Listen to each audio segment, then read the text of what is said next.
I'd like to first say thank you to Les Lehman and the Social Justice Committee for inviting Mayor Tracy Upchurch to Westminster St. Augustine.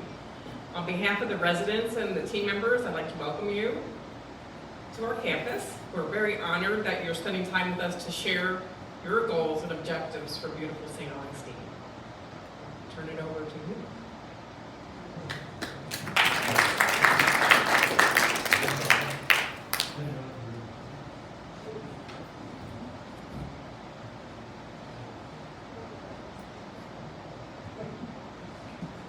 Well, thank you, Debbie, and thank you, Mignon. Thank you, Tracy, for coming. Tracy sent me some, I asked him to send me a resume, and those of you that have been trying to use your computers today, there's what he sent me. So, Tracy, I haven't been able to use that, but so I'm going to make it up as I go, all right? It is my pleasure to welcome Tracy Upchurch, Mayor of St. Augustine. I can't think of anyone that represents the idea of being a true Floridian like Tracy. Not only you're born here, but I think you did say that your family had been here for 180 years. Is that right? 180 years, that's almost as long as Florida has been part of the United States. So Tracy's heritage here goes a long way back. I know that he left to attend college at Davidson College, came back, went to law school at the University of Florida, go Gators. Then came back to St. Augustine in what really is a long tradition of family legal practice in the city. And for many years, something over 2 decades, I think, practiced law here. And during that time, Tracy's never one person that since I've been acquainted with him, that does only one thing at a time. So the time that he was practicing law, he was also serving 2 or 3 terms in the state legislature, a couple of terms on the city commission at St. Augustine. I think at a previous time you were also mayor, right? Sometime in the 90s. Was mayor at that time. And then, you know, like some of us, eventually see the light. And Tracy decided to give up the law, and he went back to the University of North Florida, got a master's degree in history. Go history. All right. And then came, he never left St. Augustine to do that, but then changed directions with his career and took a position as associate professor of legal studies and history, law and history at Flagler College. And of course, during that time, again, the city turned to Tracy when there was a vacancy in the mayor's office and asked him to finish that term, and then he was reelected again. So Tracy's got a long history with St. Augustine. Now he began, I know the last time he was mayor, he was still in his teens. But at any rate, he does go back quite a long way. His family is rooted here. He and his wife Beth and 3 children? 4 children. 9 grandchildren? I got the 9 grandchildren right. Anyway, Tracy is with us today to talk about his views on St. Augustine and hear some of your questions. So Tracy, I'd like to welcome you as my friend and fellow here at Westminster St. Augustine.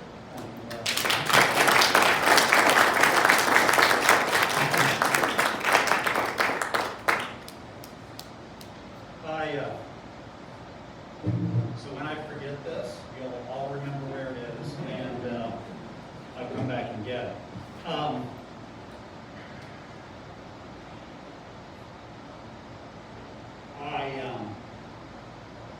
I very much appreciate the opportunity to be here. I've had the chance to speak to different groups here. I still refer to it as Glenmore. And it's always been a pleasure. I've had lots of friends, members from our church, former clients that have lived out here and have been happy here. And so I have fond memories of being here, and I appreciate so much the invitation to be back.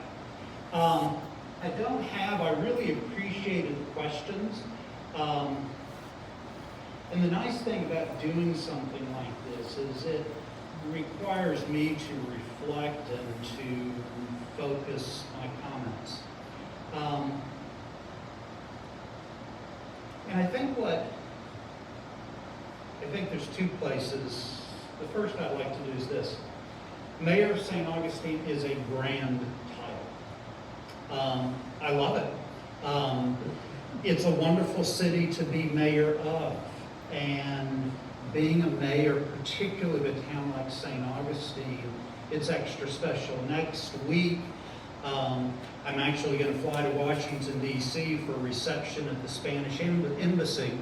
One of my former professors at UNF is being recognized with an honor from the Spanish government. He's a dear friend of St. Augustine's, of our community, and the city manager and I are going to go there and to support him. But the mayor of Palatka doesn't go to the Spanish Embassy very often. And so the wonderful thing about St. Augustine and the place that we hold in our country's history and our country's culture is unique and wonderful. The King and Queen of Spain have been here twice, the parents, the son and his wife, on different occasions. Things happen in St. Augustine that don't happen in other communities necessarily, and that's a special, wonderful thing. The mayor of St. Augustine is a part-time job. And so really my duties under the charter are very simple. I chair the meetings. I sign, that's my Queen of England duties. I sign documents on behalf of the city.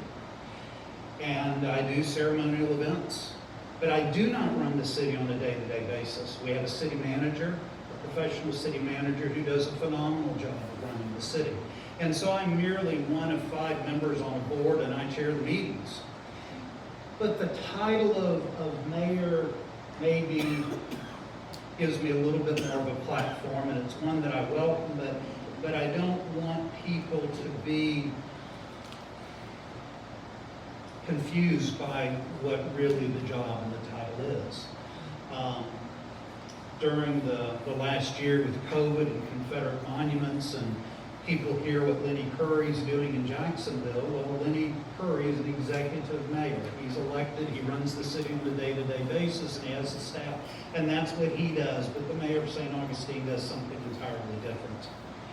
The other thing I think that's confusing is, I dare say that if you were talking to your friends and they asked where you lived, you would say St. Augustine. And of course, you don't live in St. Augustine. You miss St. Augustine by about 10 or 15 miles. But your mailing address probably says St. Augustine, and it orients us in time and space. And so I had 2 letters last week from people complaining about their garbage not being picked up. Well, folks, they don't live in the city. We pick up our garbage. I said, it's lovely to say, please write your county commissioner. When we closed the beaches, I should say when the county closed the beaches over COVID, I got all sorts of letters demanding we reopen the beach. I don't have any authority over beaches. And so it does, our way of work here is confusing to folks. And I understand that, but I want you to be clear. The other thing I would say is just kind of a prefatory remark, is there used to be a time when St. Augustine was the center of everything in St. Johns County. That has not been true for decades. The St. Augustine's about 15,000 people. We're affectionately known out the county administration building as the dot. We're merely a dot in the map. What's the county now? 270,000, something like that. We're 15,000.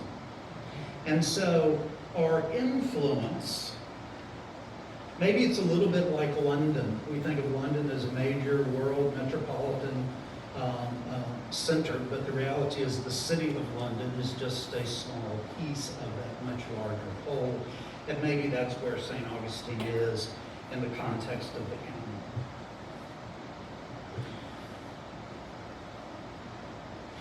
I think where I'd like to begin is really starting with the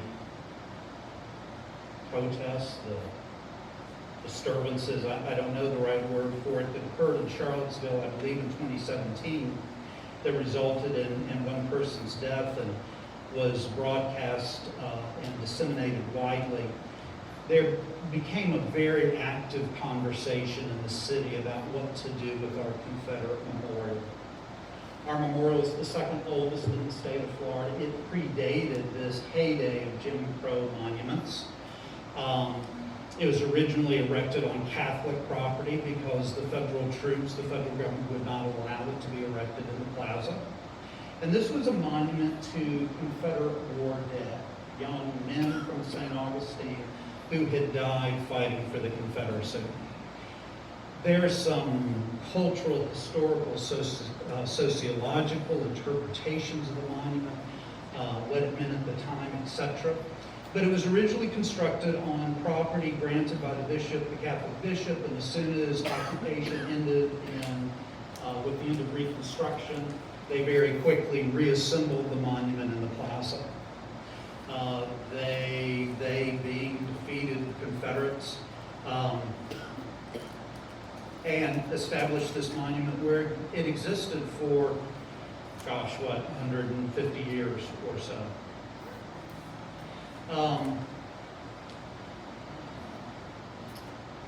With Charlottesville, we were under increasing pressure to do something about the monument. One of the things that we did was to have it under video surveillance 24/7. We were very concerned about somebody, whoever those somebodies might be, of physically damaging the monument. It was never damaged. Ultimately, the City Commission, this is prior to my time returning to the Commission, decided to contextualize the monument. And many of you know this history, forgive me for repeating myself.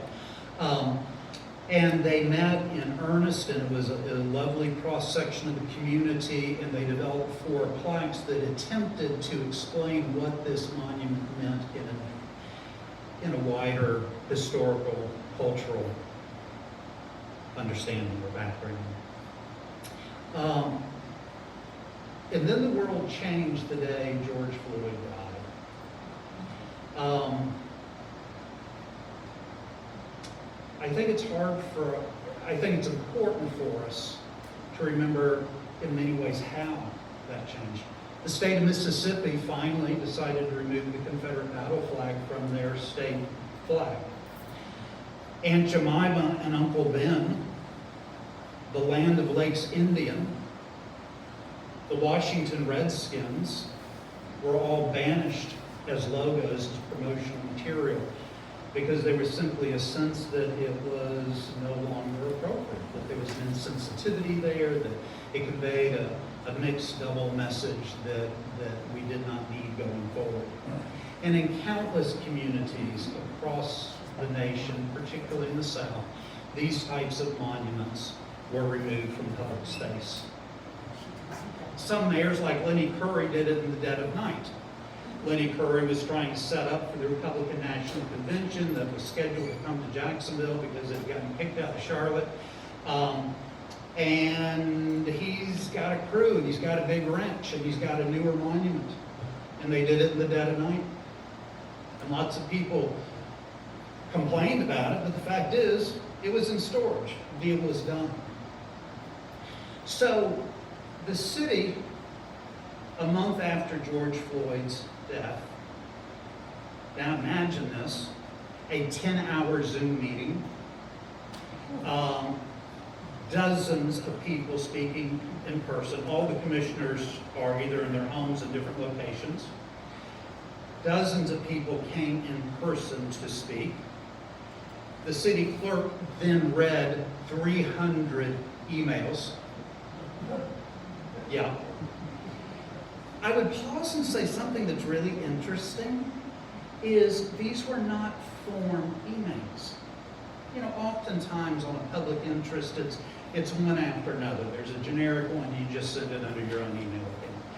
These were, by and large, thoughtful, deeply felt on both sides of the issue. And then I think we also, gosh, for a while we were doing phone-in comments. So sports radio comes to City Hall, and so it was a grueling day. A large police presence, a large media presence, and the commission voted 3-2 to relocate the monument. We were very clear that we were not, quote unquote, destroying it. We were not putting it in storage, that we were going to relocate the monument. The city manager had the forethought that we had a crew that was staged that was going to physically protect the monument regardless of the outcome. Because whether you were happy or whether you were disappointed in it, the monument, which had for 3 years, been the focal point of anger, frustration, all sorts of emotion, we were now concerned would be destroyed by or vandalized by one group or another. So we immediately encased it in plywood, put a construction fence around it in an effort to protect this historical artifact. Long story short, it was a long, grueling, and difficult summer. Number one, this thing was a beast to move. There's no wrench big enough. It's dug out. We literally, let me pause. We contacted 11 movers, structural movers. Every one of them said no. Because what happens in Florida is that when I contact a mover and they send a proposal, that's a public record. And so we had opponents that daily were submitting public records requests to see who we were talking to. And as soon as they see Smith moving from Charlotte, North Carolina, they started contacting and candidly harassing Smith movers. Smith mover says, life's too short for this, and would back out. So we reach a point where we have no mover, and we sure as heck don't have a place to move it. National Cemetery will not take it. The Huguenot Cemetery would not take it. Palomado Cemetery will not take it, all of which would have been appropriate. We don't have any place to move it. And it's sitting there kind of bubbling in the city plaza. We were able to communicate with the anti-monument group to stay home. You won this. Stay home, let us move it. We don't need you down there protesting or doing anything. That makes it infinitely easier on law enforcement. Because law enforcement now just has to take care of one person. They don't have to worry about keeping two groups apart. And let me tell you something, I learned all sorts of wonderful things about law enforcement. Once the rally's over, everyone kind of scatters through town. And so you three run into these three, and you all have a little fight on St. George Street. And you guys back there run into those people over by the fort, and you all have a little set too. So, our police chief did a masterful job of taking care of the city, the community. Constitutional rights were preserved, the monument was preserved. Nobody was hurt. We had 3 arrests. 2 of them were frequent flyers. They were arrested twice. So we reach a point where we've got a monument, we have to move, we don't have a way to move it, and we don't have a place to take it. And then fortune began to turn in our favor. It's a wonderful guy named Jeremy Patterson from Louisiana, a nationally known structural mover. We contacted him, he says, yeah, I'll do it. We said, you understand there's all sorts of hoo-ha about this. He says, yeah, I'm used to this. And he had a wonderful crew, and he came and he moved our monument, and he moved the University of Florida's monument as well. And then Randy Ringhaber raised his hand. Randy was opposed to moving these monuments. But he said, look, I have a beautiful piece of property, we'll take both of them. And it was a tremendous blessing because it solved all sorts of problems for the community. Long story short, $450,000 later, we put the monument on a barge. We originally thought that we would truck it from downtown St. Augustine to Trout Creek. The sheriff says, you're not doing that. Sheriff says, look, you have to go through 35 intersections and countless electrical power lines that would have to be lifted. You're going to become a moving target as you move through the community for protesters and people that are opposed to you. And he said, we can't do that. We can't close down intersections for you to move a monument 2 and 3 miles an hour through a major intersection. We put it on a barge. We floated it up the intercoastal, Jacksonville, down the St. John's, up Trout Creek, where it had to rest because it was so wet. We couldn't get it up off the barge over to the park. It's now in the park. It has been beautifully, again, Randy Ringhaber paid this money, about $30,000, to create the base. It is now installed. They have retained the interpretation monuments. They have put up period appropriate cannons. They have general loring. They have the Confederate monument. Open to the public, although on private land, still owned by the city. I was having this conversation with my students this morning and trying to explain the rationale.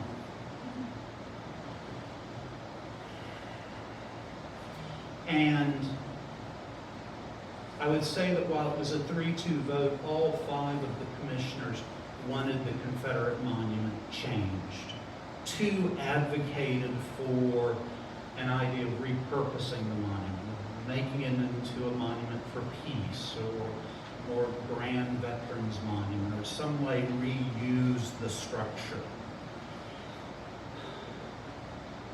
3 of us felt like it needed to be moved. Symbols are important. Does it cure racism in St. Augustine? Of course it doesn't. Is it a step in the right direction? I think so, and I hope so. Symbols are intended, monuments are intended to send a message. We hear messages differently depending upon who we are and where we are and what time that message is sent. And I think it was the right call to make. We now have another problem. Prior to George Floyd, the city was approached by a group that's in contact and working with the Equal Justice Initiative in Montgomery, Alabama. If you've not gone there, it's an absolutely fascinating experience. I've never been to a museum that is so argument-driven. This is not a collection of artifacts and pictures, but the curators of the museum are making a very strong argument about slavery, Jim Crow, and mass incarceration. But it's a powerful, interesting experience, both the museum and the memorial garden. Forgive me, I'm sure most of you know this. The Equal Justice Initiative has been reporting lynchings throughout the country. And one has been identified in St. Johns County at Orangedale, well outside the city limits, of a gentleman named Isaac Barrett, and I think in the 1890s, if my memory serves me.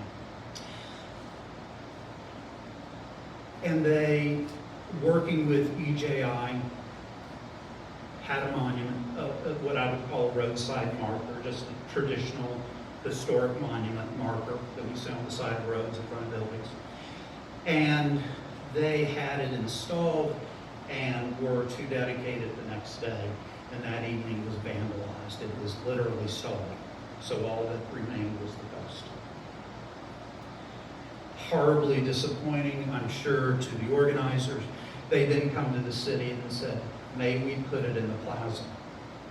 In part, this is motivated because we're going to take good care of it. We have a police force that's in the center of town. We're better positioned to maintain, surveil it, etc., etc. Other reasons as well. The commission voted 5-0 to allow the Isaac Barrett Monument to be placed in the plaza. With COVID, with other monument discussions put on the back burner, it has now rekindled itself. I've had hard conversations with these folks that I am opposed to putting the Isaac Barrett Monument in the plaza. I completely support the message. I completely support the message.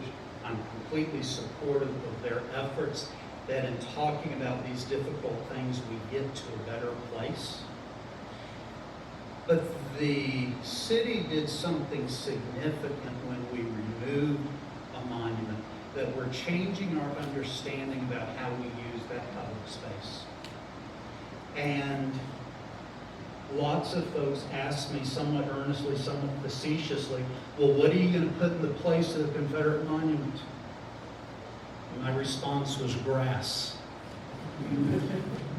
Because number one, I don't think our community is in a position yet to have a conversation about how we want to use that property going forward. It is, as I said, literally the heart and center of our community.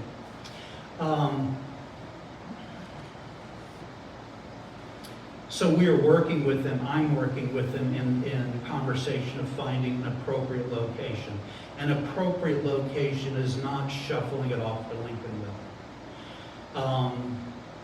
It is a part of all of our conversation. It is not simply a part of Black history. And we need to, and I have every expectation that we will have a place where the monument can deliver its message about a very difficult period of time in our country's history that clearly touched our larger community. I simply don't believe that the plaza any longer is the appropriate place for that to be. There's lots of